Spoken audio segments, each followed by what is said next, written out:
नमस्कार, चैनल 24+ के live show Mary talk में आपकी होस्ट हो दो शिल्पा एक बार फिर से आपका वार्मली वेलकम करती है। बहुत बहुत स्वागत है और आपका इस्तकबाल करती है। आज एक बार फिर एक नए विषय के साथ और एक नए विशेषज्ञ के साथ जो आपके स्वास्थ्य से जुड़ी बातें हमसे और आपसे करेंगे, वो हमारे साथ स्टूडियो में मौजूद हैं। तो चलिए सबसे पहले हम उनका वार्मली वेलकम करते हैं हमारे शो में। डॉक्टर कल्पेश शाह, वरिष्ठ न्यूरोसर्जन। सर, आपका हमारे शो में बहुत बहुत स्वागत है। नमस्कार सर, आज पूरी ऑडियंस आपको लाइव देख रही है, हमारे चैनल के जितने भी दर्शक हैं आपको लाइव देख रहे हैं और आज एक हम खास मुद्दे पर बात करने वाले हैं। चूँकि आप वरिष्ठ न्यूरोसर्जन हैं, तो एक बार फिर से आपका जोधपुर में और हमारे स्टूडियो में बहुत बहुत स्वागत है। Thank you. कैसा लग रहा है सर आपको जोधपुर आके? वाह, इतना पीसफुल सिटी है जी। और साथ में हलचल भी है। अच्छा।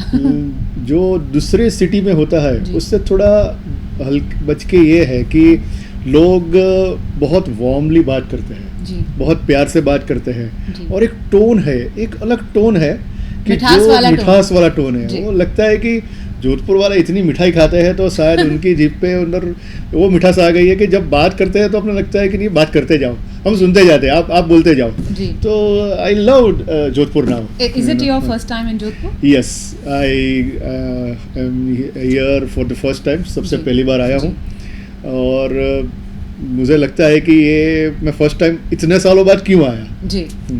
तो अभी आप कहाँ यहाँ पर कहाँ सेवाएं देने के लिए आ रहे हैं? देखिए, ऐसा है कि मैं जाइडस हॉस्पिटल अहमदाबाद से न्यूरोसर्जन हूँ और यहाँ पर शुभम हॉस्पिटल करके है, वहाँ पर हमने ये कैंप रखा था आज जी। और more than 50 patients of neurosurgery we have seen और काफ़ी अच्छा रिस्पॉन्स था लोगों का।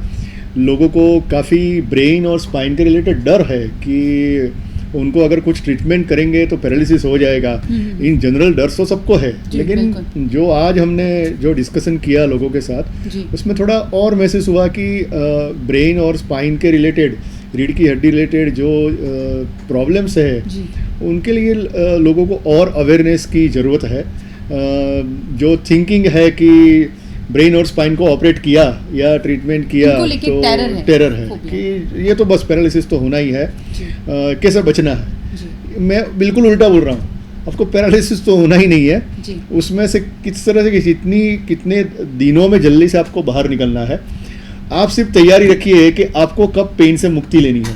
आपको ये पूछने की ज़रूरत नहीं कि ऑपरेशन करवाने की कब ज़रूरत है। आपको डिसाइड करना है कि आपको पेन के या आपको जो प्रॉब्लम है पैरालिसिस जैसा है उससे कब मुक्ति लेनी है। आपको जल्दी मुक्ति लेनी है तो जल्दी आ जाइए।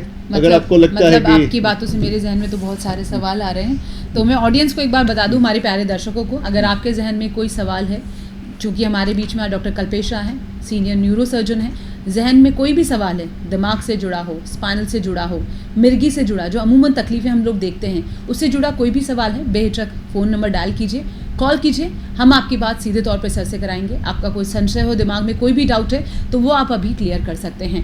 आप जब तक फ़ोन करें तो मैं आपको एक बार फिर से रिमाइंड करवा दूं, दिमाग से रिगार्डिंग जो भी तकलीफ़ें होती हैं, जिसे आप अमूमन भाषा में ब्रेन ट्यूमर कह सकते हैं, ब्रेन हैमरेज कर सकते हैं, मिर्गी रोग, जिसकी अमूमन हर 10 लोगों में से हमें एक शिकायत आती है कि मिर्गी रोग से ग्रसित है, इस तरह की किसी भी तरह की बीमारियां हो या आपकी रीढ़ की हड्डी हो, स्पाइनल में कोई प्रॉब्लम हो, या आप कोई ऐसा केस है जो आप अभी तक फेस कर रहे हैं, या आपके आसपास में कोई ऐसा केस है जो आप देख रहे हैं, आप उसके बारे में सही तौर पर मार्गदर्शन ले सकते हैं। करना बस इतना है, नंबर स्क्रॉल हो रहा है, इस पर सीधे तौर पर कॉल कीजिए और डॉक्टर कल्पेश शाह हमारे साथ बैठे हैं, आप उनसे सीधे तौर पर बात कर सकते हैं। जब तक आप बात करें, क्योंकि सर ने अपनी बात शुरू कर दी थी ब्रेन को लेकर, तो अमूमन जो सिंपल साधारण सवाल है, तब तक मैं आपके कॉल का वेट करूं, आपकी तरफ से सवाल पूछना शुरू करती हूं। तो सर, जब शुरू में आपने ब्रेन हैमरेज और ट्यूमर की बात की, तो सबसे पहले साधारण शब्दों में अगर आप हमें ये बताएंगे कि ब्रेन हैमरेज से मतलब क्या है? देखिए, ब्रेन हेमरेज यानी ब्रेन के अंदर जो ब्लड वेसल्स है, खून की नली है, वो अगर फट जाती है जी। तो पूरे ब्रेन के अंदर जो ब्लड है वो ब्लड वेसल में जनरली घूमता है, उसके बदले बाहर आ जाता है। अच्छा। अब ये ब्रेन हेमरेज का इम्पोर्टेंस क्यों है? इम्पोर्टेंस इसलिए है कि हमारा जो दिमाग है, ये खोपड़ी है, अपना जो स्कल है, इसके अंदर है हमारे पूरे बॉडी का वेट है उसका 2%, लेस देन 2%, 1.4 to 1.6% हमारा बॉडी वेट है, वो वेट सिर्फ ब्रेन का है। यानी अच्छा। तो ब्रेन का वैसे वेट देखो ना, बहुत स्मॉल, बहुत छोटा है, लेकिन 20% of the blood flow, 20% of the blood flow of the body is received by the brain. जी, तो आप समझ सकते हो वेट छोटा है लेकिन ब्लड फ्लो काफ़ी है। बहुत ज़्यादा। तो इसका मतलब है कि ब्रेन के अंदर ब्लड वेसल का नेटवर्क बहुत पेचीदा है। जी, ब्रेन के हर एक सेल्स को each and every cells require blood. जैसे हम कुछ खाते हैं तो ही हमें पोषण मिलता है और हम हमारा ग्रोथ होता है। इसी तरह से न्यूरॉन्स का ग्रोथ के लिए उनको ब्लड चाहिए। ब्लड वेसल्स का जो पूरा नेटवर्क है, यानी मेजर ब्लड वेसल जो गले से अंदर से जाती है, यानी हार्ट से निकलती है, तो 4 ब्लड वेसल जो है वो 2 आगे से 2 पीछे से ब्रेन में एंटर होती है। जो आगे ब्लड वेसल है उसको कैरोटिड आर्टरी बोलते हैं जी, वो ब्रेन के अंदर जाती है, डिवाइड होती है 2 पार्ट में। फिर वहाँ से काफ़ी सारा नेटवर्क बनता है, जैसे ट्री होता है ना, ऐसे 2 में से 4, 4 में से 16, ऐसे नेटवर्क बनता है। और यहाँ ब्लड वेसल है वो 4 to 5 मिलीमीटर की है जी, और जो ब्रेन को अंदर ऊपर जैसे जैसे डिजिटल जाती है वहाँ पर माइक्रॉन्स में होती है, 200 माइक्रॉन्स, 20 माइक्रॉन्स, इतनी छोटी ब्लड वेसल होती है। अब कोई भी ब्लड वेसल के अंदर छोटा सा भी लीक होगा तो उसके कारण ब्लड है वो बाहर निकल जाएगा, और जैसे ही फ्लड आता है, पूर आता है, तो कैसे सब चीज तोड़ता जाता है। इसी तरह से जो हेमरेज होता है वो न्यूरॉन्स को तोड़ता जाता है, और जो एरिया में न्यूरॉन्स टूट गए उस हिसाब से उसकी डेफिसिट दिखती है। यानी राइट ब्रेन है वो लेफ्ट को सप्लाई करता है, लेफ्ट ब्रेन है वो राइट साइड को सप्लाई करता है, क्रॉस है। स्पीच एरिया है, जो लोग राइट हैंडेड है, हम जो राइट से लिखते हैं, उनका स्पीच एरिया होता है वो लेफ्ट साइड में होता है। तो अब होगा क्या कि लेफ्ट साइड है वो डोमिनेंट है, जो राइट हैंडेड डोमिनेंट है, इसी तरह से लेफ्ट साइड डोमिनेंट है। जैसे ही ब्लड का फ्लो लेफ्ट साइड के कुछ एरियाज में जाता है और वो ब्लड वेसल फट जाती है, तो जो न्यूरॉन्स राइट साइड को सप्लाई करते हैं वो अगर टूट जाते हैं तो तुरंत उसकी न्यूरोलॉजिकल डेफिसिट आ जाएगी। उसका मतलब उसका पैरालिसिस होता है, सडनली पैरालिसिस हो जाना, यानी अचानक पैरालिसिस हो जाना, अचानक हाथ पांव सून हो जाना, अचानक स्पीच बंद हो जाना, मगर दिमाग में यानी सब जबरदस्त हेडेक होना। यानी ऐसा बोलता है कि माइग्रेन तो बहुत कॉमन है, कई लोगों को होता है, लेकिन जब ब्रेन का ब्लड वेसल कोई फटती है और वो हेडेक होता है तो वो बोलते हैं कि बहुत हेडेक हुआ, यानी लाइफ में कभी नहीं पाया गया ऐसा, तो उसको एन्यूरिज्म बोलते हैं। अब एन्यूरिज्म का हिंदी वर्ड नहीं है, आई एम सॉरी। ऐसा है कि ब्लड वेसल का एक बबल बनता है और वो फट जाता है, और वो फटने के कारण जो एरिया में जो एन्यूरिज्म होता है वो एरिया में डेफिसिट आना चालू होती है। यानी पेशेंट होश में भी हो सकता है, बोलता है सिर्फ हेडेक है, वी आर लकी। कई बार ऐसा होता है कि सिर्फ पैरालिसिस थोड़ा बहुत होता है, रिकवर करता है, वी आर लकी। तो सर ये हेडेक का जो पोर्शन है कौन सा होता है, बैक साइड हेडेक क्या या अगर ब्रेन में हेमरेज होगा तो जनरली आगे हेडेक होगा और पीछे होगा जी, लेकिन वो थोड़ी मिनट्स के लिए, बाद में तो पूरे हेड में होगा। और थोड़ी देर के बाद अगर ब्लड प्रेशर बढ़ता गया और हेमरेज निकलता गया तो आदमी बेहोश हो जाएगा, फिर तो उसको हेडेक होगा ही नहीं। लेकिन अगर हेडेक बहुत ज़्यादा है तो ये निशानी है कि आपका सिम्टम है ये, आपको यू हैव टू तो जब भी ये लगे कि बहुत हेडेक हो रहा है ना, तुरंत ही आप है ना हॉस्पिटल पहुँचे, जहाँ पर सिटी स्कैन, MRI और एंजियोग्राफी फैसिलिटी है, तुरंत वहाँ पहुँचे और तुरंत उसकी जांच करें और उसको कंट्रोल कर ले। अगर ब्लड जो हेमरेज है उसको कंट्रोल कर लोगे ना बढ़ता हुआ आगे, तो फटाफट इम्प्रूव हो जाने की शक्यता रहती है। एक बार न्यूरॉन्स, हाँ एक बार क्लियर बता दो, ब्रेन और स्पाइन के न्यूरॉन्स भगवान ने हमें जन्म में वक्त दिया है ना, वही संभाल के रखना है। अगर स्पाइनल कॉर्ड के न्यूरॉन्स कट हो गए, नए नहीं बनेंगे। ब्रेन के अंदर तो कुछ एरियाज है वो नए बन सकते हैं, जो उसको न्यूरोप्लास्टिसिटी बोलती है, लेकिन स्पाइनल कॉर्ड के अंदर पूरा कट हो गया तो रिकवर नहीं होता है। अच्छा। अगर थोड़ा पार्शियल यानी थोड़ा टूटा हुआ है या थोड़ी डैमेज हुई है तो वो फिजियोथेरेपी से रिकवर हो सकती है, और उसको जो पैथोलॉजी यानी जो चीज़ पहले है, जो प्रॉब्लम है, उसको पहले हटाना पड़ता है, बाद में एक्सरसाइज करनी पड़ती है और उससे रिकवरी होती है। अच्छा, ब्रेन हेमरेज के बारे में जो मेरे जहन में एक सवाल आ रहा है, आपने वो सब चीज़ें बता दी कि भाई ब्रेन हेमरेज में ये सिचुएशंस आती हैं। अमूमन ब्रेन हेमरेज क्या ब्लड प्रेशर बढ़ने से ही होता है या और भी किसी वजह से ब्रेन हेमरेजेस के चांसेस है? यस, एक होता है ब्रेन के अंदर ब्लड वेसल का डिफेक्ट होना, दूसरा होता है कि खून पतला होना। ब्लड वेसल डिफेक्ट है तो ये एन्यूरिज्म जो बताया बबल है वो फट सकता है। खून की नली का गुच्छा हो जिसको एवी मालफॉर्मेशन हो उसके कारण फट सकता है। सालों से ब्लड प्रेशर रह रहा है तो ब्रेन के अंदर कुछ एरियाज में माइक्रो एन्यूरिज्म बनते हैं, वो फट जाते हैं तो उसके कारण होता है। यानी ब्लड प्रेशर बहुत बढ़ जाता है तो हेमरेज होता है। ये एन्यूरिज्म यानी ब्लड वेसल की कोई प्रॉब्लम होती है तो फट जाता है। खून अगर पतला है और जैसे कई बार हृदय के लिए रोग होता है तो उसमें खून पतला होने की दवा लेते हैं हम। और जैसे हृदय में स्टेंट रखा है तो खून पतला होने की दवा आपको लेनी पड़ेगी। तो वो अगर खून और पतला हो रहा है या खून पतला होने की दवा की इफेक्ट कुछ ज़्यादा आ रही है तो वो हेमरेज हो सकता है। एक्सीडेंटल भी एक्सीडेंट, यस, इंजरी से हेडेक हो, इंजरी से हेमरेज हो सकता है। तो कई सारे केसेस में ब्रेन को अगर थोड़ा सा भी डैमेज हुआ कुछ भी एक्सटर्नल और इंटरनल तो वो हेमरेज हो सकता है। अच्छा, तो अगर जैसे घर में कोई पर्सन है ब्लड प्रेशर की वजह से उसके सिर में दर्द हो रहा है तो इसका डायग्नोस करने का तरीका क्या है कि मतलब अगर हेडेक हो रहा है तो you have to go to hospital that? Yes, CT scan. Okay, उसमें एक्सरे लेबोरेटरी से कुछ नहीं होता। ब्रेन को इमेजिन करना पड़ता है क्योंकि ये स्कल है ना, it is covered with the bone, पूरे चारों तरफ है ना वो बोन से कवर है। तो कोई भी आदमी डायरेक्टली देख नहीं सकेगा, वो तो एक्सरे में भी दिखता नहीं है, वो सिटी स्कैन करना पड़ता है। एडवांस इमेजिंग है, एमआरआई है। और अगर ब्लड वेसल देखनी है तो एंजियोग्राफी बोलते हैं। एंजियो इज ब्लड वेसल, यानी कोई भी एंजियोग्राफी, कोई भी ब्लड वेसल देखनी है, हार्ट की ब्लड वेसल देखनी है तो एंजियोग्राफी बोलते हैं, ब्रेन की ब्लड वेसल देखनी है तो एंजियोग्राफी बोलते हैं। तो ब्रेन की एंजियोग्राफी करनी पड़ती है। नट सेल, सिटी स्कैन और एमआरआई एंड एंजियोग्राफी वो करनी पड़ती है। जैसे शुरू में आप कह रहे थे कि लोगों के बीच में डर है, बिल्कुल है डर। जैसे एक टाइम होता था कैंसर को लेके बहुत ज़्यादा डर था, लोग उसके बारे में बात करना सही नहीं मानते थे। और ब्रेन रिगार्डिंग और स्पाइनल की जो प्रॉब्लम्स होती है उनको लेके भी लोगों में बहुत ज़्यादा डर होता है। तो अब मैं ये जानना चाहती हूँ ब्रेन हेमरेज का जो ऑपरेशन सिस्टम होता है सर्जरी से ही है या कोई और तरीका है इसका? यस, आपका दोनों सवाल का जवाब मैं देता हूँ। सर एक कॉल ले लेते हैं। Yes please. हेलो हेलो, जी सर फोन डिस्कनेक्ट हो गया जी। एक तो है ना हमारे यहाँ पर ऐसा है कि अगर पैरालिसिस हुआ ना तो ये तो कोई कर्म का फल है और तू भुगत रहा है। हाँ। ये एक हमारे अंदर माइथ है, ये जो ऐसा है कि भी कुछ ने कुछ ऐसा किया है उसके कारण पैरालिसिस हो गया है, या फिर तेरे को श्राप है इसलिए तेरे को पैरालिसिस हो गया है। तो ये नहीं है, ये बिल्कुल मत मानो, किसी को भी हो सकता है जी। क्योंकि ब्लड वेसल तो एनाटॉमिकल है, वो किसी में भी बढ़ सकती है। ब्लड प्रेशर तो हजारों लोगों को है, सबको कहाँ फटता है, लेकिन किसी को भी अचानक फट जाता है। तो first is this. Second is कि पहले ऐसा था कि ब्रेन के एन्यूरिज्म है या एवी माल फॉर्मेशन है उसको ओपन करके ही निकालना पड़ता है। अच्छा। लेकिन अभी जो टेक्नोलॉजी है, जैसे मैं जापान में ये एंडोवास्कुलर सिस्टम की फेलोशिप करके आया, तो हम अभी जो चीज़ यूज़ करते हैं जायडस हॉस्पिटल में अंदर, वो जैसे हार्ट के अंदर एंजियोग्राफी करते हैं उसी तरह से ब्रेन की एंजियोग्राफी करते हैं। अच्छा। और ब्रेन के अंदर जो ब्लड वेसल है वहाँ पर कॉइल नाम की चीज़, प्लेटिनम का मटेरियल होता है, कॉइल नाम की चीज़ से पैकिंग कर देते हैं। या फिर अगर खून की नली का गुच्छा है तो वहाँ पर कोई ग्लू नाम की एक चीज़ है वो डाल देते हैं, जिससे क्या होता है कि जो ब्लड वेसल का प्रॉब्लम है, जो डिफेक्ट है, उसको without open surgery blood vessel के अंदर से ही, जैसे फीमोरल आर्टरी है या रेडियल आर्टरी है, वहां से ही हम कैथेटर नाम की चीज पास करते हैं ब्रेन के अंदर। बहुत पतले होते हैं, हेयर की साइज जितने होते हैं चीज है, वहां पे पास करके हम उसको पैक कर देते हैं। तो ये नई टेक्नोलॉजी है।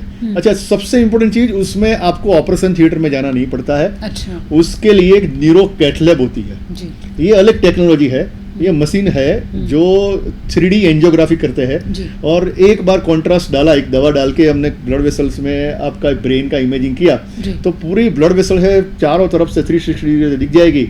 और फिर उसी के अंदर हमें ट्रीटमेंट कर देनी होती है। इन शॉर्ट, ब्रेन ओपन करने की जरूरत नहीं है। अगर ब्रेन में हेमरेज बहुत बड़ा है और उसके कारण जो पर्सन है, दर्दी है, वो बेहोश है, तो फिर हमें ऑपरेशन करके वो खोपड़ी का एक भाग है वो ओपन करना पड़ता है, फिर ब्रेन के अंदर जाके निकालना पड़ता है।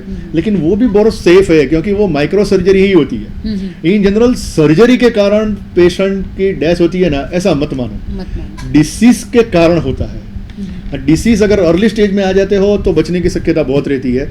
पैरालिसिस रहेगा, समझो बहुत बड़ा हेमरेज है तो पैरालिसिस रहेगा, लेकिन अगर ऑपरेशन करते हैं, क्लॉट रिमूव करते हैं अंदर से, खोपड़ी का एक जो पार्ट है, डीकम्प्रेसिव क्रिएटोमी बोलते हैं, वो करते हैं, तो आदमी बच तो जाता है।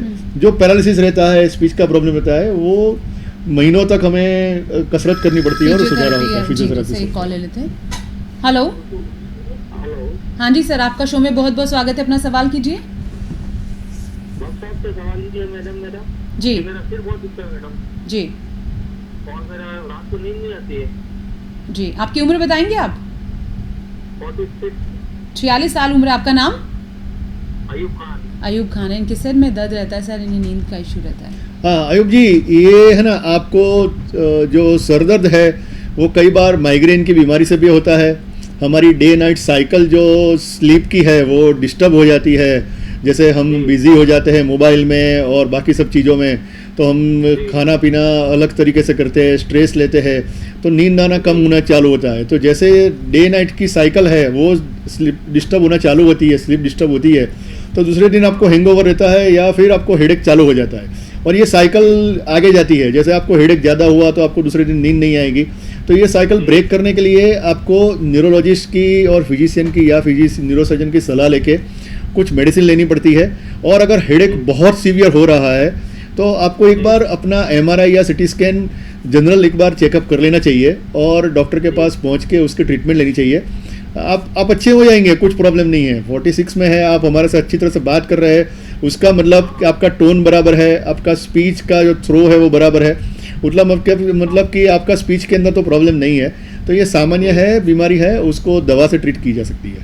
अच्छा, यहाँ पे जो ये कॉलर मैं कहाँ दिखा सकता हूँ इसको? माफी चाहते क्या कह रहे हैं मैं कहाँ दिखाऊँ डॉक्टर पे सलाह आपके लिए? आपको? अगर सर को ही दिखाना है तो एक्चुअली इनका तो बाई डेटेड होता है, हाँ। महीने के तारीख के हिसाब से होता है, लेकिन आप फिर भी किसी अच्छे और न्यूरोसर्जन को और फिजिशियन को दिखाकर अपनी सलाह ले सकते हैं, कोई परेशानी की बात नहीं। बहुत बहुत शुक्रिया। अच्छा सर, यहाँ पे एक बात सोचने वाली है, इन्होंने जैसा हम सोच रहे थे कि मस्तिष्क की बात आती है तो सरदर्द की बात आएगी। अब ये भी डिसाइड नहीं कर पा रहे थे कि इनको न्यूरोसर्जन के पास जाना है या अमूमन, क्योंकि हमारे हर घर में एक डॉक्टर है। यस। हमें सर्दी जुकाम होती है तो वी नो कि हमें कौन सी दवाई लेनी है और वही दवाई हम घर में सभी के ऊपर लागू कर देते हैं। अगर जैसे ये कह रहे थे कि इन्हें सर में दर्द है और ये जस्टिफाई नहीं कर सकते कि इन्हें न्यूरोसर्जन के पास जाना है कि नहीं जाना है, और आपने इनसे बात की, तो आजकल तो हर केसेस में सर दर्द तो सर बहुत नॉर्मल चीज़ है। हम लोग अपने मोबाइल्स का यूज़ करते हैं, रात को बे टाइम सोते हैं, बे टाइम उठते हैं, तो सर कैसे भी डायग्नोस किया? ब्लड प्रेशर बढ़ने के बाद सिर में बहुत ज़्यादा दर्द होगा तो ही हॉस्पिटल जाना है? देखिए, ऐसा है कि सिंपल हेडेक होता है, जैसे एक साइड में हेडेक हुआ, थोड़ा बहुत हेडेक हुआ, फिर वॉमिटिंग जैसा होता है, वॉमिटिंग नहीं होता है, नोशिया जैसा होता है, और बाद में ठीक हो जाता है, तो ये सामान्य है। अच्छा, अगर उसमें जैसे इन्होंने मेडिसिन ली और रिलीफ हो गया तो ठीक है।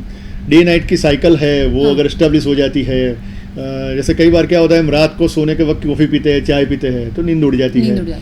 फिर कुछ काम है तो ऐसे ही, अब आजकल तो मोबाइल हो गया है, यू आर अवेलेबल 24/7। रात को 11 बजे भी कोई आपको फ़ोन करके बोलेगा सब कल की अपॉइंटमेंट का क्या है, मैं कितने बजे आऊँ, ऐसा भी होता है, तो हमारी नींद उड़ जाती है। इसी तरह से आपका भी ऐसा ही होता होगा कि भाई कभी भी किसी का फ़ोन आया, बातें करते रहे तो नींद उड़ गई। तो आप general day night cycle establish कर लीजिए, तो हेडेक जो कॉज है ना वो निकाल दे। जैसे कई बार क्या होता है कि ब्राइट लाइट आती है, जैसे बादल वाले वातावरण है अभी, तो उसमें ब्राइट लाइट आती है तो अचानक हेडेक स्टार्ट हो जाता है। अब भूखे हैं ज़्यादा, जैसे 12-1 बजे खाना है और आप 4-5 बजे खाते हैं तो भूखे हैं, तो उसके कारण हेडेक होता है। तो ये कोई बड़ा हेडेक नहीं है। जो हेडेक अर्ली मॉर्निंग, जैसे आप सुबह में उठे और जबरदस्त हेडेक हुआ और वॉमिटिंग हुआ और वॉमिटिंग के बाद ठीक हो गया, ठीक है, समझिए अर्ली मॉर्निंग, जैसे आप उठे और तुरंत ही जबरदस्त हेडेक हुआ और जैसे वॉमिटिंग किया आपने, वो ठीक हो गया, या हेडेक के दरमियान आपको देखने में धुंधला दिखना चालू हो गया, ठीक से नहीं दिखा, और जब हेडेक रिड्यूस हुआ तब जाके आपने देखना ठीक से किया। हेडेक के वक्त आपको पैरालिसिस की असर थोड़ी बहुत हुई, तो ये केसेस में आपको न्यूरोलॉजिस्ट या न्यूरोसर्जन को दिखाना चाहिए। बाकी जनरल हेडेक होता है, उसमें आप अपने जो फैमिली डॉक्टर है उसकी भी ट्रीटमेंट ले सकते हैं। मतलब ये सिम्टम्स अलग करते हैं कि भाई आपको न्यूरोसर्जन के पास जाना चाहिए, ये डायग्नोस के लिए बहुत सही लक्षण सिम्टम्स है। स्क्रीनिंग कर सकते हैं, क्योंकि न्यूरोलॉजिस्ट और neurosurgeon are not available every time. जैसे आपको हर एक लोगों को एक बार हेडेक होगा और सीधा न्यूरोसर्जन के पास पहुंच गया, न्यूरोलॉजिस्ट के पास पहुंच गए, तो वो तो अपॉइंटमेंट उनके पास भी नहीं मिलेगी। तो आप स्क्रीन कर सकते हैं कि भाई ये छोटा मोटा हेडेक होता है तो नज़दीक में डॉक्टर को दिखा दो, और जब भी ऐसा हेडेक हुआ तो आप ट्रीटमेंट ले लो। लेकिन एक दो बार डॉक्टर को दिखाया, जनरल जो फिजिशियन को दिखाया, और उनको आपको लगा कि नहीं बराबर है, तो 1-2 महीने में कभी भी एक बार दिखा दो। और सबसे अच्छा है कि आप CT स्कैन, MRI या जो भी है ना इन्वेस्टिगेशन, इमेजिंग, वो कर लो। उसमें कोई बड़ा डिफेक्ट नहीं है तो फिर आप भूल जाओ, तो फिर आप ट्रीटमेंट ले सकते हो। जी। अच्छा, अब मेरा सवाल है ब्रेन ट्यूमर को लेकर। यस, इसे अगर आप थोड़ा डिटेलिंग में समझा दें। देखिए, ब्रेन ट्यूमर है ना, वो सबसे पहले तो है ना, ये बॉलीवुड ने है ना ब्रेन ट्यूमर और ब्लड कैंसर को इस तरह से यूज़ किया है ना कि भाई हीरो को एंड में मारना है ना, तो उसको ब्रेन ट्यूमर बता दो या ब्लड कैंसर बता दो। ये बिल्कुल गलत हुआ, ये बिल्कुल गलत था। उस वक्त बराबर है कि टेक्नोलॉजी नहीं आई थी, अलग जाने लगा है फिल्मों में, उसका मैसेज वो अलग जाता है। ब्रेन ट्यूमर हुआ तो बस पेशेंट गया ना, वो तो सबसे खराब। ये अब कैसे आप इसे डिनाई करेंगे? बॉलीवुड, लेकिन दिस इज द फैक्ट। जी। अब है क्या कि ब्रेन ट्यूमर 2 टाइप्स के होते हैं। एक होता है कैंसर, लोगों को सुनना है कि कैंसर ये कैंसर ही है, तो मैं पहले बोलता हूँ एक होता है ब्रेन के ट्यूमर है, कैंसर के ट्यूमर, और दूसरा होता है बिनाइन ट्यूमर। अगर डिवीजन देखने जाए ना तो मैलिग्नेंट ट्यूमर यानी कैंसर ट्यूमर का परसेंटेज कम है, जो बिनाइन ट्यूमर से उसका परसेंटेज ज़्यादा है। जी। जो बिनाइन ट्यूमर से उसको मेनिंजियोमा बोलते हैं, यानी मगज के जो लेयर है, जो आवरण मेनिंजिस बोलते हैं, उसकी गांठ होती है। या पिट्यूटरी नाम की ग्रंथि है यहाँ पर जो इसके पीछे होती है, वो पिट्यूटरी नाम की ग्रंथि है, उसका ट्यूमर हो जाता है। जो हार्मोन्स प्रोड्यूस करती है उसका ट्यूमर हो जाता है, तो पिट्यूटरी एडिनोमा बोलते हैं, वो है, वो भी बिनाइन ट्यूमर है। छोटे मगज के अंदर सुनने की नस होती है, कान के जो हियरिंग की नस होती है, वहाँ से ट्यूमर निकलता है। और ऐसे कई सारे ट्यूमर्स है जो ब्रेन के अंदर होते हैं, वो बिनाइन होते हैं। जी। जो कैंसर वाले ट्यूमर है जनरली वो ग्लायोमा होते हैं। जी। अब ग्लायोमा में भी 4 प्रकार के ग्रेड होते हैं। ग्रेड 1 और 2 होता है, वो लो ग्रेड होता है। उसमें अगर डिसीज हुआ है तो ऐसा नहीं है कि बस अब तो तुम्हारे पास ज़्यादा वक्त नहीं है, ऐसा वाला डायलॉग नहीं है। ओनली ग्रेड 4 ग्लायोब्लास्टोमा जिसको बोलते हैं, या ग्लायोमा ग्रेड 4 बोलते हैं, उसमें आप डायलॉग बोल सकते हो कि भाई आपके पास अब 6 महीने है, अब गुंजाइश नहीं है, सिर्फ दुआ करो, दवा की जरूरत नहीं है। वो लास्ट स्टेज में होता है और उसके परसेंटेज कम है। लेकिन हमें क्या होता है कि हमारा थिंकिंग हमेशा नेगेटिव होता है। अगर कुछ भी बोला ना कि 100 में से 99 पॉजिटिव बताया, लेकिन एक नेगेटिव बताया ना तो वो 99 चले जाएंगे। नहीं, अमूमन भाषा में अगर बताया उससे ट्यूमर है तो बस दिमाग वो नेगेटिव शेड में ही चला जाता है। चाहे वो ट्यूमर कैसा है, किस तरह का लेवल क्या, हमें नहीं पता, बट ट्यूमर नाम आते ही हमारे दिमाग में एक नेगेटिव आ जाता है। अब बात करें कि ग्लायोब्लास्टोमा है, सबसे खराब बात है वो पहले कर लेते हैं। ग्लायोब्लास्टोमा है, उसको डायग्नोस तो करना ही पड़ता है। अब उसको निदान करने के लिए उसकी बायोप्सी लेनी पड़ती है, या फिर अगर कुछ एरियाज में है जहाँ पर साइलेंट एरिया ऑफ ब्रेन है तो पूरा निकाल दो। उसके बाद में उसका रेडियोथेरापी दो, और रेडियोथेरापी देने के बाद आदमी अच्छी तरह से जी सकता है। अगर ग्रेड 4 है तो ही उसकी लाइफ कम है। बाकी के सब ब्रेन ट्यूमर में लाइफ है वो बहुत अच्छी है, और बिनाइन ट्यूमर में तो लाइफ नॉर्मल ही है, बिल्कुल नॉर्मल है। हाँ, बिनाइन ट्यूमर्स जो होते हैं यानी कैंसर नहीं होते हैं, ऐसे ट्यूमर को बिनाइन ट्यूमर बोलते हैं। B9 BE यानी उसका स्पेलिंग है, इन जनरल रखो कि कैंसर नहीं हो वैसे। चलो, तो जो बिनाइन ट्यूमर है उसमें जो नर्व्स के ऊपर जो ट्यूमर अटैच है उसको अगर हम माइक्रो सर्जरी से पूरा निकाल देते हैं, एक बार निकाल देते हैं तो दोबारा होने की शक्यता बहुत कम रहती है। और अगर दोबारा होता है तो अभी दोबारा सर्जरी करके निकाल सकते हैं। एक सर्जरी कर दिया, अभी बस लाइफ नॉर्मल हो गई, बिल्कुल अभी बाद में कुछ नहीं होगा, ऐसा नहीं होता है। अगर दूसरी बार कुछ हुआ तो उसका भी ट्रीटमेंट किया जा सकता है, लेकिन ट्रीटमेंट है और आपकी लाइफ नॉर्मल रहेगी, मोस्ट इम्पोर्टेंट है। जैसे आंख की नौं के ऊपर ट्यूमर है तो रिस्क रहेगा कि आपका विजन जा सकता है, लेकिन अगर हम माइक्रो सर्जरी करके वो ट्यूमर को निकाल देते हैं तो नौ को डैमेज होने का कोई चांस नहीं रहता है, और आपका विजन अगर गया हुआ है और नस बिल्कुल सूखी नहीं है तो विजन वापस आ सकता है। लेकिन हमारे देश में क्या होता है कि लोग बहुत लेट आते हैं,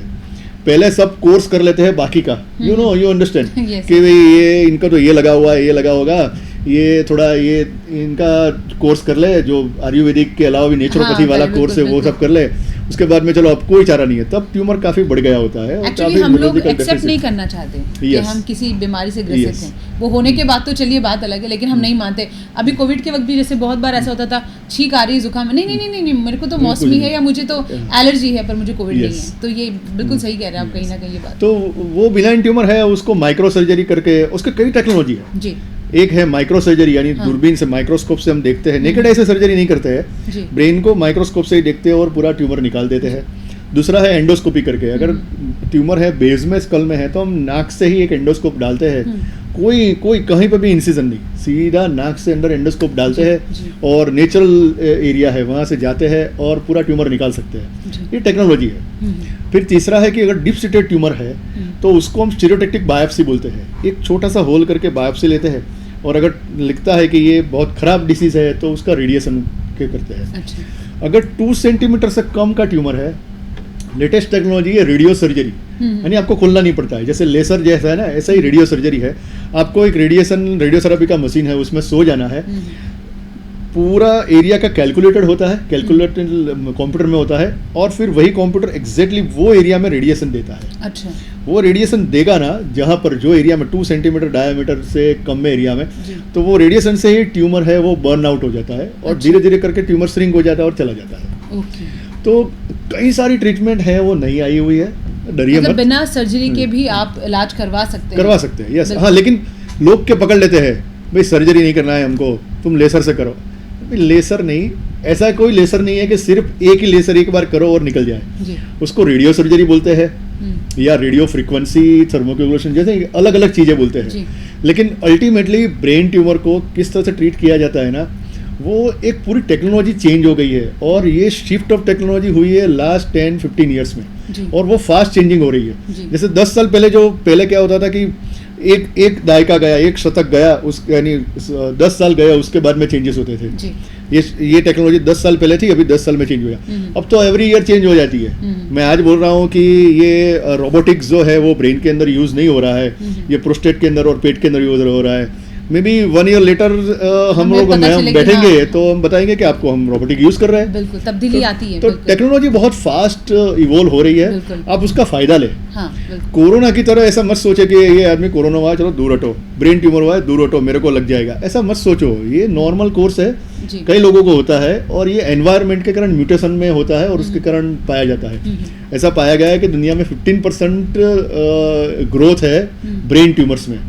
तो वो ब्रेन ट्यूमर नए नहीं बने हैं, वो ब्रेन ट्यूमर का इमेजिंग होके, इन्वेस्टिगेशन होके हम वापस देख रहे हैं। और जैसे जैसे लाइफ आगे बढ़ती है, लोग आगे बढ़ते हैं, तो हमारी लाइफ का स्पान बढ़ रहा है, यानी हमारी जीने की शक्यता बढ़ रही है। पहले हम 56 साल 56 ईयर्स एवरेज था, अभी तो हमारा यहाँ पर इंडिया में भी 76 ईयर एवरेज हो गया है। 100 लोग हाँ, पार करे, 100 बराबर। साल, बिल्कुल सही। अभी 76, अब 65 पे रिटायर होगा तो देख भी नहीं सकेगा, रिटायर हो गया लगता तो यार, नहीं। थोड़ा लगता तो नहीं है, थोड़ा और भी काम कर लेता। जी, हाँ। जी, जी। तो अब डरिए मत, आप ब्रेन ट्यूमर है वो पहला निदान करवाइए, जी। फिर ट्रीटमेंट करवाइए। बिनाइन ट्यूमर होगा तो आपकी लाइफ नॉर्मल है, और अगर मैलिग्नेंट ट्यूमर भी है तो अगर ग्रेड 4 नहीं है, ग्रेड 1, 2, 3 है तो भी आपकी लाइफ अच्छी है, और ग्रेड 4 है तो भी उसकी ट्रीटमेंट तो है ही। जी, जी। ऐसा नहीं है कि ट्रीटमेंट नहीं है, और अच्छी तरह से जी सकते हैं। जी। So quality of life is more जी। इम्पोर्टेंट। और टेक्नोलॉजी पहले सिर्फ स्किल यूज होती थी कि ये डॉक्टर बहुत अच्छे हैं, जी। लेकिन अभी स्किल के साथ में, स्किल वाले तो है ही डॉक्टर, लेकिन टेक्नोलॉजी भी अड़ हो गई है। जी, बिल्कुल। तो वो दोनों का कॉम्बिनेशन अगर हो जाता है, एक ही जगह पे आपको और सब आपको मिल मिल जाता रहा है है, तो फिर आपको yes, डरने की जरूरत डरने की नहीं। जरूरत नहीं। अच्छा सर, जैसे ब्रेन हैमरेज में आपने सिम्टम्स बताए, हेडेक में हो गया, लेकिन ट्यूमर में कोई सिम्टम्स हैं जिससे लोगों को पता चलता यस, हेडेक होता है। अर्ली मॉर्निंग उठ के अगर जबरदस्त हेडेक हुआ, जैसे मैंने बताया कि जी। वॉमिटिंग हुआ, तो समझिए कि ब्रेन के अंदर प्रेशर बढ़ रहा है, तो वो ट्यूमर है। हम्म, दूसरा है खींच आती है, जैसे एक पार्ट में खींच आई, मिर्गी आई, तो समझिए कि उसके ऑपोजिट साइड के ब्रेन के अंदर ट्यूमर है। अच्छा। फिर चक्कर आते हैं, बहुत चक्कर आते हैं। न विज़न, हमारा जो विज़न है, देखने की शक्ति है, जी। वो कम हो जाती है। कई बार ऐसा होता है कि हम जा रहे हैं ना, तो साइड में से नहीं दिखता है। कई बार हमारे पास पेशेंट आते हैं कि भाई मैं 2 व्हीलर ड्राइव करता हूँ, लेकिन सामने से कौन निकल गया, मेरे को 2 बार टच करके निकल गया, मेरे को मालूम नहीं पड़ा, इसलिए मुझे लगा कि मैं बता दूँ। हाँ। तो उसको विजुअल डिफेक्ट बोलते हैं, अच्छा। उससे मालूम पड़ता है। फ़ोन होता है, जैसे हम फ़ोन लेते हैं, मेरे को फ़ोन बात करो, लेकिन बात नहीं कर सकते, फिर राइट साइड से बात करते हैं, तब मालूम पड़ता है कि लेफ्ट साइड में कुछ गड़बड़ है। तो समझिए कि वो साइड में गड़बड़ है, तो ट्यूमर की शक्यता है। तो अगर आपका हियरिंग खराब हो गया है, या विज़न खराब हो गया है, या फिर आपकी सूंघने की शक्ति कम हो गई है, या आपका फेस जो है वो जो टेढ़ा हो गया है या पैरालिसिस हो गया है, तो समझना है कि वो ट्यूमर के कुछ लक्षण हैं। जी। जो खींच आना है, हेडेक होना है, जी। फिर ये विज़न खराब होना है, जी। या स्पीच खराब होना है, तो ये ट्यूमर के लक्षण हैं। जी। और अभी तो ट्यूमर है ना, हम अवेक क्रियोटोमी करके निकालते हैं, जैसे बिल्कुल दर्दी को होश में रखते हैं। दर्दी ड्यूरिंग सर्जरी हमसे बात कर सकता है। रिसेंटली हमारे पास एक दर्दी थे जो बोलते थे कि भाई मैं, आप सवाल पूछोगे तो मैं, उसका स्पीच एरिया में ट्यूमर था, तो हमें डर था कि अभी हम स्पीच एरिया में से ट्यूमर निकालेंगे तो इसको तो स्पीच चली जाएगी। फैमिली को भी डर था, तो कई सारी जगह पे गए, कई सारे ओपिनियन लिए, तो सबने बोला भी चांस तो रहेगा। तो फिर हमने डिसाइड किया कि भाई हम आपका डर कैसे दूर कर सकते हैं। हम आपको ऐसा गारंटी तो दुनिया में कोई नहीं दे सकता, बिल्कुल, बिल्कुल। और शंकर भगवान ही दे सकते हैं कि जा अमर हो जा, इसके हाँ, अलावा तो कोई दे नहीं बोल सकता। जी। तो हमने बोला कि चलो हम टेक्नोलॉजी यूज़ करेंगे, और हम हमारी स्किल तो यूज़ करेंगे, लेकिन ये टेक्नोलॉजी और स्किल दोनों अगर साथ में होगी ना, तो आपका जो डर है ना वो निकल जाएगा। जी। लेकिन हमें इतना ही आपको कॉन्फिडेंस चाहिए कि ड्यूरिंग सर्जरी अगर हम आपको सवाल पूछते हैं तो आप जवाब देना। तो वो लेडी थी, बहुत धार्मिक थी, तो बोलते हैं कि आप सवाल पूछोगे मुझे शायद मज़ा आएगा कि नहीं आएगा, लेकिन अगर सुबह में 9 बजे जनरली हम सर्जरी रखते हैं, तो बोला मैं 8:30-9 बजे मेरे बच्चे को और घर को मैं गीता का श्लोक सुनाती हूँ, तो क्या मैं अपना जो रूटीन का मैं ऐसा मैं श्लोक बोलूँगी तो आपको प्रॉब्लम तो नहीं है? ठीक है। तो during surgery she used to spoke, यानी उसने पूरा श्लोक बोलते रहे। हमको जब जरूर लगी कि चलो अभी हम ट्यूमर पे पहुंचे हैं, हम ट्यूमर निकाल रहे हैं, आप बोलना चालू करो, तो वो स्पीच कंटिन्यूस रही। तो यानी हमें वी वर कॉन्फिडेंट, हमने ट्यूमर निकालते वक्त हमें मालूम पड़ा कि चलो स्पीच में तो कोई प्रॉब्लम नहीं हो रही है, तो हमने ट्यूमर निकाल दिया। तो वो टेक्नोलॉजी से हुआ है, तो वो कंटिन्यूसली वो श्लोक का चयन करती रही और हमने ट्यूमर निकाल दिया। ऐसे ही कई लोग होते हैं, जैसे अभी रिसेंटली एक लड़का था, सॉफ्टवेयर इंजीनियर था, तो वो टेक्नोलॉजी में मानता था, तो बोला मैं अपने रिलेटिव्स को, है ना, मेरा फ्रेंड है उसके साथ मैं मोबाइल में बात करना चाहता हूँ, तो अगर आप वीज़ा देते हैं तो मैं वीडियो कॉल से बात कर सकता हूँ। तो हमने वीडियो कॉल तो एडवाइस नहीं किया क्योंकि it is not advisable in this surgery, लेकिन हमने वहाँ पर उसके साथ बात करने के लिए एक स्पीकर लगा दिया, वो उसके फ्रेंड के साथ सब बात करता रहा। तो हमें तो उसका मतलब है कि आप ड्यूरिंग सर्जरी अगर पैरालिसिस नहीं है तो सर्जरी के बाद तो आपको होने वाला ही नहीं है। तो ये टेक्नोलॉजी है ये, और पूरी दुनिया अभी ये यूज़ कर रही है, सिर्फ मैं यूज़ कर रहा हूँ ऐसा नहीं है, दुनिया में कई सारी जगह पे यूज़ होती है। तो आप निश्चिंत ट्यूमर की सर्जरी है या ट्यूमर का निदान है वो करवाइए और उसकी सर्जरी भी कीजिए।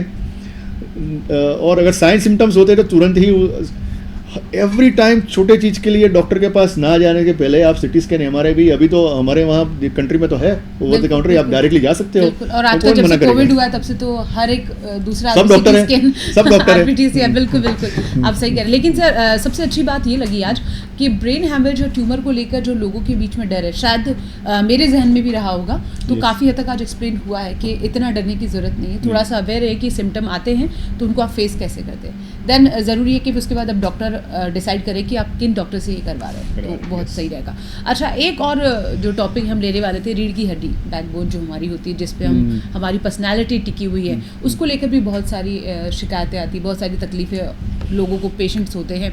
एक आती है उसमें कि आपकी स्लिप डिस्क में पस भर गया है, इस तरह की भी आती है, ये क्या है? या फिर जो पीछे स्पाइनल में कुछ प्रॉब्लम, स्लिप डिस्क की प्रॉब्लम है, ये सब डिटेल में थोड़ा जानना चाहूँ। देखिए ऐसा है कि अगर शुरू से बात करते हैं तो रीढ़ की हड्डी है ना, वो भगवान ने बहुत सोच के चीज़ बनाई हुई है। स्पाइनल कॉर्ड है वो बहुत ही इम्पोर्टेंट चीज़ है अपने शरीर की। जैसे ब्रेन के अंदर से जितने भी न्यूरॉन्स है वो केबल बना के स्पाइनल कॉर्ड बनाते हैं और वहाँ से फिर नर्व्स निकल दी जाती है और हाथ में सप्लाई करती है, चेस्ट में, एब्डोमेन में, पाँव में, सब में सप्लाई करती है। जैसे जैसे उनका टर्न आता जाता है वो नर्व्स बना के निकल जाते हैं, फिर यहाँ के हाथ में तो यहाँ तक पहुँचती है, टिप्स तक। स्पाइनल कॉर्ड है वो एक ही बार मिलती है, उसके जो ट्रैक होते हैं वो ब्रेन से लेके पाँव तक, नर्व्स जो लास्ट तक है ना, वो एक ही ऐसा मानिए जी। उसके अंदर जॉइंट्स होते हैं छोटे छोटे, साइनेप्सिस होते हैं, लेकिन जनरल वो स्ट्रेट एक ही है। अब अगर ऊपर कट हो गया तो समझिए वहाँ से नीचे पूरी लाइन बंद हो गई। तो जो हम पैरालिसिस बोलते हैं ना, स्पाइन, अगर स्पाइन में इंजरी हो जाती है और पैरालिसिस हो जाता है तो रिकवर नहीं करता है, और हज़ारों लोग ऐसे दुनिया में जी रहे हैं जो पैरालिसिस पे है, व्हीलचेयर पे है। तो स्पाइनल कॉर्ड को और नर्व्स को बचाना होता है और प्रोटेक्ट करना होता है। इसलिए जो नेचुरल जो चीज़ है वो पूरी एक बख्तर जैसा बनाया हुआ है, जो वहाँ पर भी किला ही बनाया हुआ है। जो आगे जो वर्टेबल बॉडी है, हर एक वर्टेबल बॉडी है, जो वो दो वर्टेबल बॉडी के बीच में एक डिस्क है जी। वो एक स्प्रिंग का काम करते हैं। जैसे कुछ भी चीज़ हमारे ऊपर आती है, यानी हम अगर कुछ चीज़ वजन उठाते हैं तो जो प्रेशर आता है वो जो डिस्क हो ना वो उसको एब्जॉर्ब कर लेती है, यानी वो प्रेशर है आगे नहीं जाता है। इसका मतलब है कि जो नर्व्स निकलती है हाथ पाँव को सप्लाई करने की, और सब में नर्व्स निकलती है, वो प्रोटेक्ट हो जाती है बिकॉज ऑफ द डिस्क। होगा क्या कि अगर आपने जो डिस्क है उसके आजू बाजू में एक लेयर है जिसको एन्युलस फाइब्रोसिस बोलते हैं, बहुत पतला लेयर होता है, लेकिन पतला लेयर भी बहुत स्ट्रॉन्ग होता है, उसमें भी क्रिस क्रॉस फाइबर्स होते हैं। अगर वो लेयर में एक जगह पे छोटा सा भी डैमेज हुआ ना तो आपको बैक में पेन होगा, सीवियर पेन होगा, लेकिन वो पेन अलार्म है और वो पेन के कारण आपके जो बैक के मसल्स है वो स्पाज्म में चले जाएंगे। तो ये सब प्रोटेक्टिव फिनोमिना है कि और चीज़ आगे ना, डैमेज आगे ना हो और नर्व्स को डिफिकल्टी ना हो जी। अगर वो एन्युलस फाइब्रोसिस यानी डिस्क का जो कवर है अगर वो टूट गया तो जो गादी है वो बाहर आ जाएगी। अच्छा। और वो जो है वो बाजू में से जो दोनों तरफ डिस्क जो गादी निकलती है, जैसे अपनी ये डिस्क है ये इस तरह से गोल है, वो दोनों तरफ से नर्व्स निकलती है। जैसे डिस्क बाहर आ जाएगी तो राइट या लेफ्ट या सेंटर में कहीं पे भी रहेगी, तो जो एरिया में रहेगी ना वो नर्व को डैमेज करेगी और नर्व को प्रेस करेगी। अच्छा। नर्व के ऊपर प्रेस करेगी तो जो नर्व को प्रेशर होता है वो नर्व जिस एरिया में सप्लाई, जैसे हाथ, गर्दन की नस है वो हाथ को सप्लाई करती है तो हाथ में पेन होना चालू होगा, शोल्डर में पेन चला होगा। तो हमें करना क्या होता है, ये है क्या चीज़ कि डिस्क है वो सॉफ्ट मटेरियल है, वो उसके अंदर केमिकल्स होते हैं। अच्छा। वो केमिकल्स बाहर निकलते हैं और नर्व्स को आजू बाजू में सूजन प्रोड्यूस करते हैं, इन्फ्लेमेशन करते हैं। अच्छा। और दूसरा कि मैकेनिकल कंप्रेशन भी करते हैं। ये दोनों चीज़ के कारण आपके अंदर पेन आना चालू होता है। अच्छा, ये पेन भी प्रोटेक्टिव है। अगर पेन होता है ना तो ये मसल स्पाज्म में चले जाते हैं और हम प्रोटेक्ट कर देते हैं। अच्छा। लेकिन अगर और पेन जो है वो अगर निग्लेक्ट करते जाते हैं, सिर्फ मेडिसिन लेके जाते हैं और डिस्क बाहर निकलती जाती है, तो फिर अल्टीमेटली जो पावर के मसल से, मसल जो सप्लाई करती नर्व है ना, उसको डैमेज करती है, तो आपको पैरालिसिस होगा, सेंसेशन कम हो जाएंगे। अच्छा। तो ये डिस्क है, स्लिप डिस्क है, वो कई बार जो वेट, अगर अनएकस्टम वेट, जैसे मैं एक्सरसाइज नहीं करता हूँ, अचानक मैंने वो 10 किलो का जो वेट है वो उठाना चालू किया, चलो आज तो यार सब लोग बोल रहे हैं तेरी बॉडी कैसी हो गई, बॉडी बना, तो चालू कर दिया वेट लेना।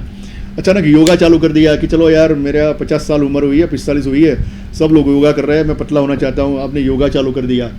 तो ये कई सारी चीज़ें होती है, जैसे अचानक डोल उचक लिया आपने, तो मतलब हैवी वेट उठा लिया, तो ये पूरा है ना जो डिस्क है वो बाहर आ जाएगी तोड़ के, और जो नर्व है वो दबाएगी और उसके साइन सिम्टम आएंगे। उसको 2-3 तरीके से ट्रीट किया जाता है। आप रेस्ट करो थोड़े दिन के लिए, वो डिस्क अगर थोड़ा सा ही बाहर निकली तो वापस अंदर जाएगी, थोड़े दिन रेस्ट करेंगे, केमिकल इन्फ्लेमेशन है वो चला जाएगा तो आपको ठीक हो जाएगा। पेन किलर लो और ज़्यादा से ज़्यादा फिजियोथेरेपी सेंटर में जाके वहाँ पर कुछ शेक होता है, टेंस HWD लो, ठीक हो जाएगा। अगर उससे आगे नहीं हो रहा है, यानी वो मेडिसिन और फिजियोथेरेपी और रेस्ट से नहीं हो रहा है, तो फिर आप इंजेक्शन लीजिए वहाँ पर लोकल। अच्छा। वो लोकल इंजेक्शन लेते हैं तो अभी आजू बाजू में जो इन्फ्लेमेशन है वो कम हो जाता है और ठीक हो जाता है। लास्ट में ये सब उपाय करने के बाद लगे कि नहीं अब कोई भी तरह से पेन रिलीव नहीं हो रहा है, या फिर आपको न्यूरोलॉजिकल डेफिसिट, यानी पेन इतना सारा ज़बरदस्त हो रहा है, आप काम नहीं कर सकते हो ऐसा है, और कोई मेडिसिन, फिजियोथेरेपी और रेस्ट से रिलीव नहीं हो रहा है, या फिर आपका पैरालिसिस की असर चालू हो जाती है, जैसे पाँव है वो पैरालिसिस हो जाता है, हाथ का पैरालिसिस होना चालू हो जाता है, तो फिर आपको सर्जरी करवानी है। सर्जरी 2 प्रकार से होती है, एक ओपन सर्जरी होती है, नेकेड आई से करते हैं, वो ओल्डर मेथड है। अभी तो नई मेथड है एंडोस्कोपिक या माइक्रोस्कोपिक सर्जरी होती है। छोटा सा होल करना होता है, मे बी 1 इंच और 1.5 इंच का होल सर्वाइकल में या बैक में कहीं पे करते हैं, और वहाँ से एंडोस्कोप डालते हैं और डिस्क निकाल लेते हैं। अगर आप ड्राइवर हो या आपको ड्राइव बहुत करना है और L5 S1 नाम एरिया की डिस्क है या L4-5 की डिस्क है, दोबारा ना हो ऐसा देखना है, तो एक और सर्जरी किया जा रही है, उसमें स्क्रू और रॉड डालते हैं और जो डिस्क का पार्ट है वो पूरा निकाल देते हैं और वहाँ पर एक केज नाम की चीज़ है वो रख लेते हैं, तो बाद में रिकरेंस होने का कोई चांस नहीं है। यानी अल्टीमेटली इट इज़ सेफ। सबसे इंपॉर्टेंट चीज़ अब आती है कि भाई जैसी सर्जरी का नाम आती है ना, मेरे पड़ोसी ने सर्जरी करवाया था, अभी पैरालिसिस है, सो ही रहा है, इस तुरंत यही आ जाता है। हम क्या कि वो पड़ोसी को कुछ नहीं हुआ होगा, नॉर्मली घूम रहा होता, लेकिन पेन करके बताता होगा। लेकिन अभी जो टेक्नोलॉजी है वो नई आई है, जिसे इंट्रा ऑपरेटिव न्यूरो मॉनिटरिंग बोलते हैं। जैसे आदमी जो ड्यूरिंग सर्जरी है हम प्रोन पोजीशन में सुलाते हैं और वहाँ सर्जरी करते हैं, तो हमें उसको पूछे कि भी पाँव हिला, हाथ हिला, वो पॉसिबल नहीं है। लेकिन उसमें जैसे ब्रेन ट्यूमर में हम अवेक में करते हैं, इस तरह से स्पाइन के अंदर हम नहीं कर सकते। अच्छा। तो उसमें भी एक टेक्नोलॉजी लाया है कि उसमें ड्यूरिंग सर्जरी जो नर्व्स है उसका मॉनिटर किया जा सके, जो नर्व जो एरिया को सप्लाई करती है, जैसे यहाँ पर ऑपरेट कर रहे हैं ये एरिया में, और वो सप्लाई करती है XYZ नर्व जो पाँव के हाथ है उसमें, तो हम ड्यूरिंग सर्जरी उसको मेजर करते हैं कि जो ये नर्व से करंट जा रहा है कि नहीं जा रहा है। तो हमारा न्यूरो फिजियोथेरेपिस्ट होते हैं, वो बताते हैं कि ये करंट बराबर जा रहा है, आप चालू रखो। लेकिन जैसे ही वो नर्व के पास आएगा ना, उसका अलार्म बजेगा कि कुछ आ रहा है नर्व के आसपास, कुछ स्टिमुलेशन दिखा रहा है, आप सतर्क हो जाओ। तो फिर वो एरिया को हम सेपरेटली ट्रीट कर देते थे और ठीक हो जाता है। यानी ऑपरेशन के बाद आपको जो डर है कि पैरालिसिस हो जाता है, वो इंट्रा ऑपरेटिव न्यूरो मॉनिटरिंग और माइक्रोस्कोपिक और एंडोस्कोपिक सर्जरी से वो निकल जाता है। तो इन शॉर्ट जैसे ब्रेन के अंदर मैंने बताया कि ट्यूमर को सेफली निकाल सकते हैं, इसी तरह से स्पाइन के अंदर डिस्क को सेफली निकाल सकते हैं, या फिर अगर स्क्रू रॉड डाल के फिक्स करना है वो भी सेफली कर सकते हैं with the help of the technology. अच्छा, और आपके पास ऐसे कौन से कॉजेज ज़्यादा आते हैं रीढ़ की हड्डी में, ऐसे कौन से कॉम्प्लिकेशंस जिसके आदमी केसेस आप फेस करते हैं, या जिनके बारे में आपको लगता है कि लोगों में अवेयरनेस कम है, या डर ज़्यादा है, या फिर बिल्कुल ही? यस, ऐसा है कि अगर रीढ़ की हड्डी है ना, जैसे यंग एज होती है और उसमें ज़्यादा डिस्क का प्रॉब्लम होता है, स्लिप डिस्क का। जी।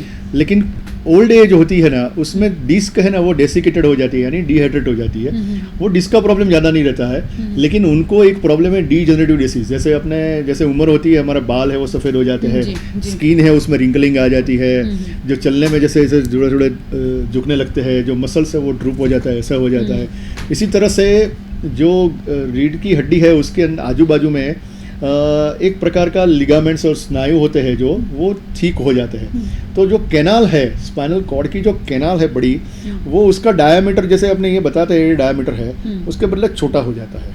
अच्छा। तो अब कैनाल छोटी हो गई, उसमें से जो नर्व जा रही है वो बहुत कंस्ट्रिक्टेड एरिया में जा रही है। तो उसके कारण क्या होगा कि जब मूवमेंट करेंगे या जो नर्व काफ़ी कंप्रेस हो रही है, तो वो एरिया में अगर मूवमेंट ज़्यादा हुई ना वो मसल्स की, तो वो नर्व है वो रोएगी, उसका ब्लड फ्लो कम होगा। अच्छा। तो वो नर्व को अंदर उसको बोलते हैं क्राई ऑफ नर्व्स, यानी ब्लड फ्लो कम पहुंचता है तो वो नर्व का पेन होना चालू होता है, जिसको क्लाउडी कसन बोलते हैं। तो लंबर कैनाल स्टेनोसिस या सर्वाइकल कैनाल स्टेनोसिस बोलते हैं।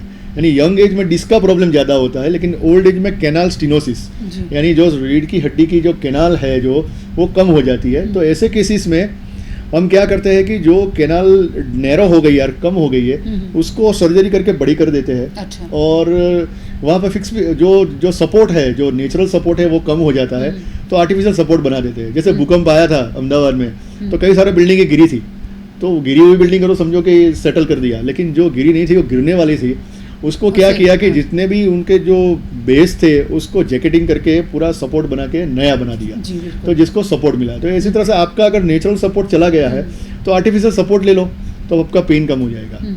इन शॉर्ट, अगर आपके बैक के अंदर पेन ज़्यादा है तो समझिए कि आपका सपोर्ट सिस्टम का प्रॉब्लम है, तो स्क्रू रॉड से फिक्स कर दीजिए। अगर आपको पाँव में ज़्यादा पेन है तो उसका मतलब कि नर्व का प्रॉब्लम ज़्यादा है, सर्जरी करके नर्व का कंप्रेशन रिलीज कर दीजिए, बस सिंपल है। अगर दोनों चीज़ है तो दोनों चीज़ साथ में कीजिए, you will be normal again. तो डरने की बात नहीं होती है। पैरालिसिस का जैसे मैंने पहले भी बताया, जो डिस्क के अंदर करते हैं जैसे माइक्रोस्कोप से और इंट्रा ऑपरेटिव न्यूरोमोनिटरिंग में करते हैं, तो पैरालिसिस होने की शक्यता बहुत ही रेयर होती है, बहुत ही रेयर। और अगर एक्सीडेंटल केसेस होते हैं या फिर बच्चों को लेके कभी ऐसे केसेस आते हैं आपके पास स्लिप डिस्क को लेकर या बैक को लेकर? बच्चों को स्लिप डिस्क का प्रॉब्लम नहीं रहता है। बच्चों को जो प्रॉब्लम होता है वो कॉन्जेनाइटल प्रॉब्लम, यानी जन्मजात खोड़ होती है। जन्मजात होता क्या है कि जो रीढ़ की हड्डी है वो स्किन और स्पाइनल कॉर्ड की नर्व्स, ये तीन लेयर से प्रोड्यूस होते हैं, अलग अलग लेयर से।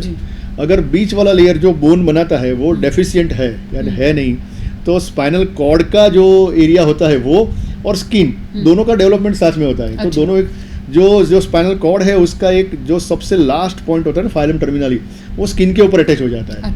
तो जैसे जैसे बच्चा बढ़ता जाता है वो नीचे से एंकर होने लगती है, यानी स्पाइनल कॉर्ड को नीचे से पकड़ लिया। जनरली जैसे ही हमारा जन्म होता है और थोड़े दिन हो जाते हैं तो स्पाइनल कॉर्ड है वो L1-2 लेवल पे आ जाती है, उसके बदले नीचे से पकड़ में आती है। तो होता क्या है कि स्पाइनल कॉर्ड को स्ट्रेचिंग होएगा, जैसे जैसे बच्चा बढ़ता जाता है, फ्लेक्शन एक्सटेंशन यानी मूवमेंट करता जाता है, तो वो स्पाइनल कॉर्ड के ऊपर स्ट्रेचिंग आता है। तो फिर उसकी इफेक्ट उसके यूरिन एरिया में, स्टूल एरिया में पड़ती है, उसका प्रॉब्लम होना चालू होता है, फुट के अंदर तकलीफ होती है, और यानी छोटा मोटा पैरालिसिस की असर होनी चालू होती है। तो बच्चों को ज़्यादातर कॉन्जेनाइटल यानी जन्मजात रोग होते हैं, स्पाइनल के जन्मजात विकृति होती है, वो होती है। तो उसका निदान MRI से किया जाता है और उसको फिर ऑपरेशन करके रिलीज किया जाता है। बाकी तो बच्चों के अंदर दूसरा एक चीज़ होता है ब्लीडिंग डिसऑर्डर, यानी ब्लीडिंग डिसऑर्डर के कारण कहीं पे भी स्पाइनल कॉर्ड के अंदर या स्पाइन के आजू-बाजू में हेमरेज हो जाता है। तो वो तो इन जनरल होता है, वो ब्लीडिंग डिसऑर्डर का ट्रीटमेंट करना होता है, और जो एरिया में कुछ तकलीफ है उसको अकॉर्डिंग टू हिज कंडीशन, उनकी कंडीशन के हिसाब से में ट्रीटमेंट करनी होती है। जी। और अगर एक्सीडेंटल केसेस की बात करें उसमें स्पाइनल को लेकर क्या एक्टिविटीज होती है? ये बहुत ख़राब है। अगर हमारी इंजरी बहुत ही दर्दनाक है और स्पाइनल कॉर्ड अगर कट हो गई है तो हम ऑपरेशन करके उसको फिक्स कर सकते हैं, स्पाइन की रीढ़ की हड्डी को। स्पाइनल कॉर्ड को हम कुछ नहीं कर सकते। स्पाइनल कॉर्ड को तो प्रोटेक्ट ही करना होता है। स्पाइनल कॉर्ड एक बार टूट गई, नेचुरली टूट गई, एक्सीडेंट से टूट गई, तो वो रिपेयर नहीं होती है। हाँ, कई बार ऑपरेशन करके जो एरिया है उसको रिपेयर करके सीधा कर देते हैं, लेकिन स्पाइनल कॉर्ड रिकवर नहीं होती, यानी पैरालिसिस फिर रहता है, लाइफ टाइम रहता है, थोड़ा बहुत रिकवर करता है। लेकिन जिन लोगों को स्पाइनल कॉर्ड की इंजरी हुई है, थोड़ी बहुत हुई है, तो उसको कुछ इंजेक्शन देते हैं शुरुआत में 5 दिवस, उससे सूजन कम होती है, और बाद में अगर ज़रूरत पड़ी तो उसको जो प्रेशर है वो रिलीज़ करते हैं, और बाद में फिजियोथेरेपी से रिकवर होता है। लेकिन स्पाइनल कॉर्ड को संभाल के रखना होता है। अच्छा। कई सारी नई थेरेपी आई हुई है, जैसे वो लोग बोलते हैं स्टेम सेल थेरेपी, ज़्यादा इफेक्टिव नहीं है। फिर नया टेक्नोलॉजी है जिसमें स्पाइनल कॉर्ड का स्टिमुलेशन करते हैं, यानी वहाँ पर कुछ चीज़ें बिठाते हैं और साथ में पेसमेकर जैसी चीज़ लगा देते हैं, जिसको स्पाइनल कॉर्ड स्टिमुलेशन बोलते हैं। उससे कुछ हमें अभी गुड रिजल्ट्स, यानी अच्छे रिजल्ट मिलना चालू हुआ है। हमारी जो इंटरनेशनल जर्नल्स है उसके अंदर उसके रिजल्ट दिखने लगे हैं वो टेक्नोलॉजी के। तो may be in near future वो टेक्नोलॉजी आ जाएगी जिसमें जो स्पाइनल कॉर्ड बची हुई है उसको हम स्टिमुलेट करते हैं, तो बाकी नर्व्स जो है वो उसको सप्लाई करने वाली जो आगे चेन है उसको वापस हम रिगेन कर सकते हैं। लेकिन स्पाइनल कॉर्ड इंजरी है वो ख़राब चीज़ है, और न्यूरो सर्जरी का नाम और स्पाइन सर्जरी का प्रॉब्लम जो है ना, वो ऐसे ही केस में जनरली किया जाता है कि इनको तो पैरालिसिस, ऑपरेशन किया और पैरालिसिस हुआ। एक्चुअली ऑपरेशन से पहले ही पैरालिसिस होता है, लेकिन ऑपरेशन किया और पैरालिसिस हो गया ना, ऐसा शब्द आ जाता है। हाँ। ये जैसे किसी को इंजरी होके आए, जोधपुर में है एक पेट दर्दी है जो कई सालों पहले ऑपरेट किया था हमने, जोधपुर में ही है शायद, यस। तो लड़की थी, करीबन 13 साल की थी। उसको जो होल्डिंग होते हैं ना, जो अपने बारिश के मौसम में होल्डिंग थे वो गिर गए थे। अच्छा। तो होल्डिंग गिरने के कारण वो स्कूटी लेके जा रही थी और गिर गई थी, और उसको चोट आई थी सर में और स्पाइनल कॉर्ड में। तो उसको काफ़ी डैमेज था, लेकिन पूरा डैमेज नहीं था। तो इमरजेंसी में आए थे हमारे वहाँ पर, हमने ऑपरेट किया था। अभी तो आई थिंक वो शायद फ्रांस में है, पेरिस में है, एंड सी स्टडिंग। उसको शायद थोड़ा सा ही प्रॉब्लम रहा हुआ है। उसका पूरे दोनों पाँव चले गए थे, और उनकी मदर थी वो काफ़ी करेजियस थी, बहुत मेहनत किया, बोले मेरी बेटी है उसको मैं खड़ा करूँगी। और अभी she is studying in France, in Lyon I think, और अच्छी स्टडी कर रही है, और कई बार हमारे साथ कांटेक्ट में रहती है, जैसे कुछ त्यौहार होती है तो हमें विश करती है। तो दोस्तों ऐसा है कि अगर पार्शियल डैमेज है तो रिकवरी के चांसेस काफ़ी है। अगर फुल डैमेज है, स्पाइनल कॉर्ड ट्रांजैक्शन जिसको बोलते हैं, तो रिकवरी नहीं होती है। लेकिन ये केसेस बहुत कम होते हैं। उसको रेफरेंस मान के पूरे स्पाइन के डिसीज़ को मत देखिए कि एक आदमी को जो स्पाइनल कॉर्ड का डिसीज़ हो गया, ट्रोमा इंजरी हो गई और पैरालिसिस में जी रहा है, तो जितने भी लोगों को स्पाइन का प्रॉब्लम है वो सभी को पैरालिसिस हो सकता, ऐसा मत मानिए। आज आपके साथ हमने ब्रेन ट्यूमर की बात की, ब्रेन हैमरेज की बात की, और स्पाइनल कॉर्ड की बात तो भी अधूरी रह गई। मेरे पास सवाल बहुत है, लेकिन अब वक्त हो चुका है सर शो को ख़त्म करने का। तो आप स्टूडियो में आए और इसके लिए बहुत बहुत शुक्रिया सर। Thank you. आज हमारे साथ वरिष्ठ न्यूरोसर्जन डॉक्टर कल्पेश शाह, उन्होंने ब्रेन हैमरेज, ब्रेन ट्यूमर और स्पाइनल की जितनी भी तकलीफ है उनके बारे में डिटेल से आपसे बात की, और आपके दिमाग में जो डर है उसे हटाने की कोशिश की। उम्मीद है आपको उनकी बातें समझ आई होगी, और आपके जो भी संशय मस्तिष्क में चल रहे होंगे शायद वो खत्म हुए होंगे। और वो भी बार बार आपको एक ही बात समझा रहे थे कि डरिए मत, उसकी जानकारी पूरी लीजिए और थोड़ा सा अवेयर रहिए। आज इस शो में फ़िलहाल इतना ही। अगले सप्ताह हम आपके सामने फिर हाजिर होंगे। तब तक के लिए दीजिए आप हमें इजाज़त। नमस्कार।